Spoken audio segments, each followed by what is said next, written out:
Frederick and Catherine. There was once a man called Frederick. He had a wife whose name was Catherine, and they had not long been married. One day Frederick said, "Kate, I am going to work in the fields. When I come back I shall be hungry, so let me have something nice cooked, and a good draught of ale." "Very well," said she, "it shall all be ready." When dinner time drew nigh, Catherine took a nice steak, which was all the meat she had, and put it on the fire to fry. The steak soon began to look brown, and to crackle in the pan, and Catherine stood by with a fork and turned it. Then she said to herself, "The steak is almost ready, I may as well go to the cellar for the ale." So she left the pan on the fire and took a large jug and went into the cellar and tapped the ale cask. The beer ran into the jug and Catherine stood looking on. At last it popped into her head, "The dog is not shut up, he may be running away with the steak, that's well thought of." So up she ran from the cellar, and sure enough the rascally cur had got the steak in his mouth, and was making off with it. Away ran Catherine, and away ran the dog across the field, but he ran faster than she, and stuck close to the steak. "It's all gone, and what can't be cured must be endured," said Catherine. So she turned round, and as she had run a good way and was tired, she walked home leisurely to cool herself. Now all this time the ale was running too, for Catherine had not turned the cock, and when the jug was full the liquor ran upon the floor till the cask was empty.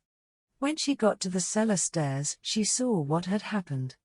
"My stars," said she, "what shall I do to keep Frederick from seeing all this slopping about?" So she thought a while, and at last remembered that there was a sack of fine meal bought at the last fair, and that if she sprinkled this over the floor it would suck up the ale nicely. "What a lucky thing," said she, "that we kept that meal. We have now a good use for it." So away she went for it, but she managed to set it down just upon the great jug full of beer, and upset it, and thus all the ale that had been saved was set swimming on the floor also. "Ah! Well," said she, "when one goes another may as well follow." Then she strewed the meal all about the cellar, and was quite pleased with her cleverness, and said, "How very neat and clean it looks." At noon Frederick came home. "Now, wife," cried he, "what have you for dinner?" "Oh, Frederick," answered she, "I was cooking you a steak, but while I went down to draw the ale, the dog ran away with it, and while I ran after him, the ale ran out, and when I went to dry up the ale with the sack of meal that we got at the fair, I upset the jug, but the cellar is now quite dry, and looks so clean." "Kate, Kate," said he, "how could you do all this?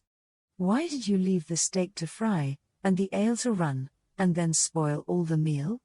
"Why, Frederick," said she, "I did not know I was doing wrong, you should have told me before." The husband thought to himself, "If my wife manages matters thus, I must look sharp myself." Now he had a good deal of gold in the house, so he said to Catherine, "What pretty yellow buttons these are! I shall put them into a box and bury them in the garden, but take care that you never go near or meddle with them." "No, Frederick," said she, "that I never will." As soon as he was gone, there came by some peddlers with earthenware plates and dishes, and they asked her whether she would buy. "Oh dear me, I should like to buy very much, but I have no money. If you had any use for yellow buttons, I might deal with you." "Yellow buttons," said they, "let us have a look at them. Go into the garden and dig where I tell you, and you will find the yellow buttons. I dare not go myself." So the rogues went, and when they found what these yellow buttons were, they took them all away, and left her plenty of plates and dishes. Then she set them all about the house for a show, and when Frederick came back, he cried out, "Kate, what have you been doing?" "See," said she, "I have bought all these with your yellow buttons, but I did not touch them myself, the peddlers went themselves and dug them up." "Wife, wife," said Frederick, "what a pretty piece of work you have made. Those yellow buttons were all my money, how came you to do such a thing?" "Why," answered she, "I did not know there was any harm in it, you should have told me." Catherine stood musing for a while, and at last said to her husband, "Hark ye, Frederick, we will soon get the gold back, let us run after the thieves." "Well, we will try," answered he, "but take some butter and cheese with you, that we may have something to eat by the way." "Very well," said she, and they set out, and as Frederick walked the fastest, he left his wife some way behind. "It does not matter," thought she, "when we turn back, I shall be so much nearer home than he." Presently she came to the top of a hill, down the side of which there was a road so narrow that the cart wheels always chafed the trees on each side as they passed. "Ah, see now," said she, "how they have bruised and wounded those poor trees, they will never get well." So she took pity on them, and made use of the butter to grease them all, so that the wheels might not hurt them so much. While she was doing this kind office, one of her cheeses fell out of the basket, and rolled down the hill. Catherine looked, but could not see where it had gone, so she said, "Well, I suppose the other will go the same way and find you, he has younger legs than I have." Then she rolled the other cheese after it, and away it went, nobody knows where, down the hill. But she said she supposed that they knew the road, and would follow her, and she could not stay there all day waiting for them. At last she overtook Frederick, who desired her to give him something to eat. Then she gave him the dry bread. "Where are the butter and cheese?" said he. "Oh," answered she, "I used the butter to grease those poor trees that the wheels chafed so, and one of the cheeses ran away, so I sent the other after it to find it, and I suppose they are both on the road together somewhere." "What a goose you are to do such silly things," said the husband.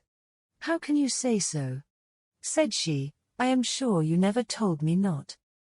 They ate the dry bread together, and Frederick said, "Kate, I hope you locked the door safe when you came away." "No," answered she, "you did not tell me." "Then go home, and do it now before we go any farther," said Frederick, "and bring with you something to eat." Catherine did as he told her, and thought to herself by the way, "Frederick wants something to eat, but I don't think he is very fond of butter and cheese. I'll bring him a bag of fine nuts, and the vinegar, for I have often seen him take some." When she reached home, she bolted the back door, but the front door she took off the hinges, and said, "Frederick told me to lock the door, but surely it could nowhere be so safe if I take it with me." So she took her time by the way, and when she overtook her husband she cried out, "There, Frederick, there is the door itself, you may watch it as carefully as you please." "Alas! Alas!" said he, "what a clever wife I have. I sent you to make the house fast, and you take the door away, so that everybody may go in and out as they please. However, as you have brought the door, you shall carry it about with you for your pains." "Very well," answered she, "I'll carry the door, but I'll not carry the nuts and vinegar bottle also, that would be too much of a load, so if you please, I'll fasten them to the door." Frederick of course made no objection to that plan, and they set off into the wood to look for the thieves, but they could not find them, and when it grew dark, they climbed up into a tree to spend the night there. Scarcely were they up, then who should come by but the very rogues they were looking for. They were in truth great rascals, and belonged to that class of people who find things before they are lost. They were tired, so they sat down and made a fire under the very tree where Frederick and Catherine were. Frederick slipped down on the other side, and picked up some stones. Then he climbed up again, and tried to hit the thieves on the head with them, but they only said, "It must be near morning, for the wind shakes the fir apples down." Catherine, who had the door on her shoulder, began to be very tired, but she thought it was the nuts upon it that were so heavy, so she said softly, "Frederick, I must let the nuts go." "No," answered he, "not now, they will discover us." "I can't help that, they must go." "Well, then, make haste and throw them down, if you will." Then away rattled the nuts down among the boughs, and one of the thieves cried, "Bless me, it is hailing." A little while after, Catherine thought the door was still very heavy, so she whispered to Frederick, "I must throw the vinegar down." "Pray don't," answered he, "it will discover us." "I can't help that," said she, "go it must." So she poured all the vinegar down, and the thieves said, "What a heavy dew there is." At last it popped into Catherine's head that it was the door itself that was so heavy all the time, so she whispered, "Frederick, I must throw the door down soon." But he begged and prayed her not to do so, for he was sure it would betray them. "Here goes, however," said she, and down went the door with such a clatter upon the thieves, that they cried out murder. And not knowing what was coming, ran away as fast as they could, and left all the gold. So when Frederick and Catherine came down, there they found all their money safe and sound.